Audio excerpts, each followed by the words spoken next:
This is a condo, very expensive, $500,000 units, across from Marcus Garvey Park. Harlem is changing. Widely considered the historic cultural capital of Black America, the neighborhood situated in New York City's Upper Manhattan area looks very different today from its life in previous decades. Where there were once crumbling tenement housing complexes and a critical lack of infrastructure and services, there now stand luxurious new condominiums and a variety of upscale urban amenities. The cityscape is not the only thing that has changed in Harlem.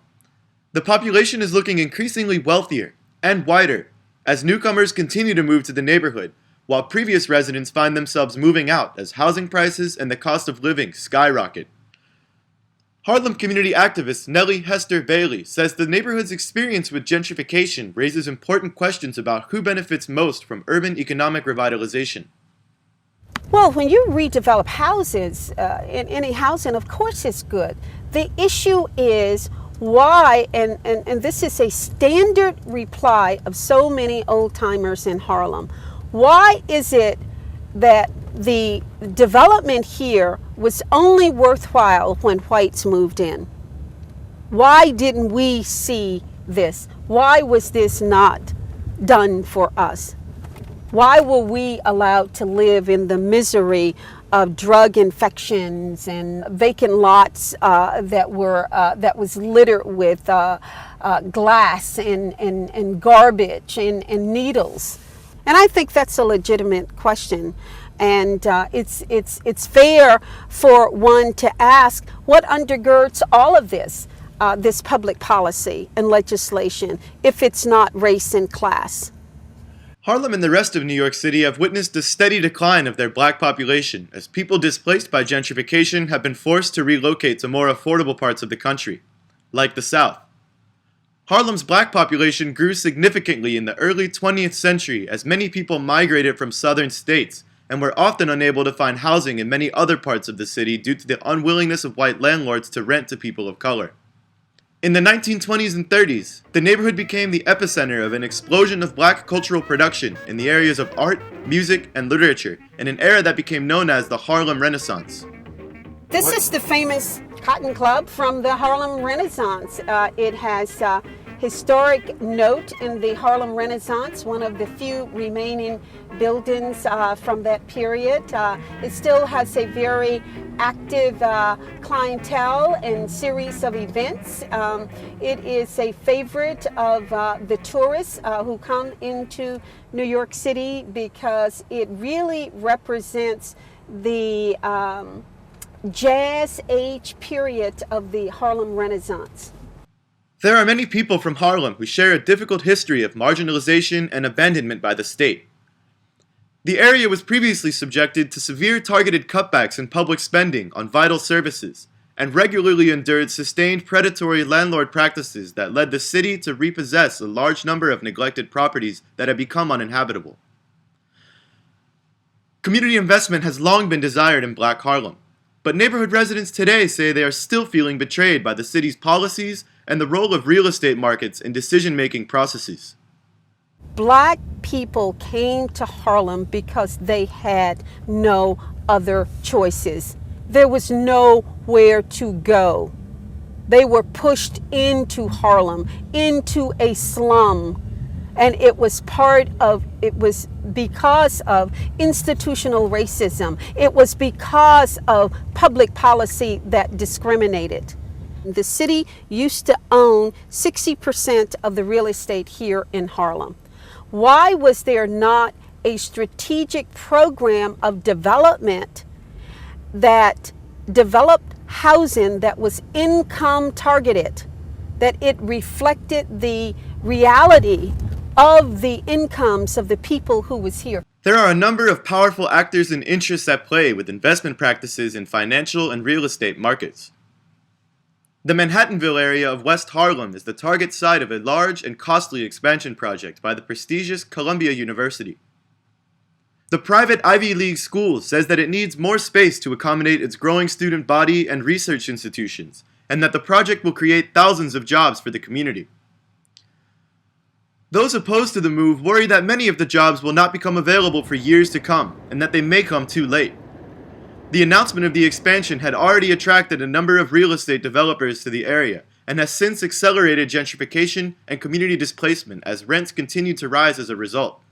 This Columbia University expansion site that expands from 125th to 133rd from 12th Avenue, which would be really the Hudson River, to Broadway.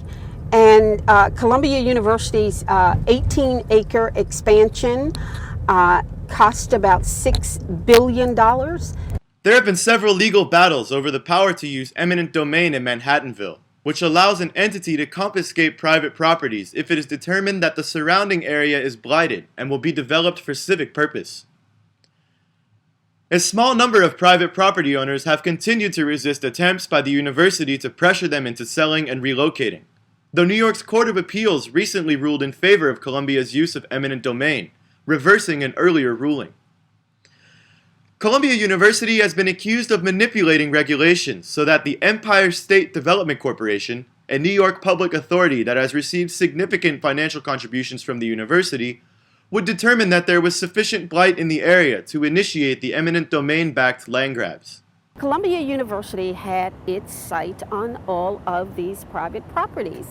But in order to jumpstart eminent domain, there has to be a finding of blight. So what did the university do? They allowed their property to become blighted so that the determination of blight would be found to jumpstart the eminent domain process. The public review process that is required for this confiscation was completely controlled by the university, and so it was a foregone conclusion what the results were going to be. An active and enduring resistance has been born in Harlem in opposition to the expansion project and other motors of gentrification, as community members engage in protests and other forms of organizing. Some residents and organizers like Nellie are concerned about the means by which institutions like Columbia University are able to use their influence and tax-exempt status to manipulate levers of power through their connections with financial elites, real estate developers, and the state. President Bollinger, the president of Columbia University, also serves as the chair of the New York Federal Reserve. The Federal Reserve is one of the most powerful financial institutions in the country. One can easily surmise that they are, in fact, the shapers, the architects of the future of New York, both financially and residentially and commercially. They will determine through the control in its relationship with the financial markets what goes on here in New York City. In addition to Columbia University's president's recently appointed role as chair of the New York Fed, there are also a number of other heavy movers in the school's current 24-member board of trustees. Among them are a number of high-level executives in some of the most powerful financial investment banks, including Goldman Sachs, Citigroup, and Bank of America Merrill Lynch. Also in the ranks of the Board of Trustees is the owner of a luxury New York City high-rise real estate company, as well as a standing judge on the United States Court of Appeals Second Circuit Court. Columbia University is a key partner in deciding the future of New York City. They're not just an educational institution, they're one of the leaders of the city in deciding the course of growth and development of the city and who stays and who doesn't. Harlem's experience with gentrification and an influential university using its leverage to collaborate with state and private sector elites in large expansion projects is not an anomaly. Places like Boston with schools like Northeastern University, Baltimore with Johns Hopkins University, and Richmond with Virginia Commonwealth University, along with a number of other cases across the country, reflect a growing trend. For Nellie, the development and growth promised by such projects often fails to materialize into concrete gains for working-class people of color, who instead find themselves disproportionately pushed out of their communities and into an uncertain future. The story of Harlem here is really a reflection of the stories of Harlem across this nation. And it is about what are we going to do. This is not just a local problem. It's not just a Harlem problem. What's happening in Harlem is happening in the Bronx and Bedford-Stuyvesant, where these communities are being lost, where people are being driven out, and deliberately so, as a result of public policy, which is really about ethnic cleansing. You've got to get out of here. We don't care where you go. New York City has on any given night 38,000 people in its homeless shelter system. 38,000. Mayor Bloomberg has made it clear. We don't care where you go. We will give you money, a one-way ticket to leave New York City. But we want you out of here. You have to leave. This is expensive real estate. We can no longer afford to have working class black people here or immigrant communities with great expectations. We have other plans. And these plans are governed and driven by the market.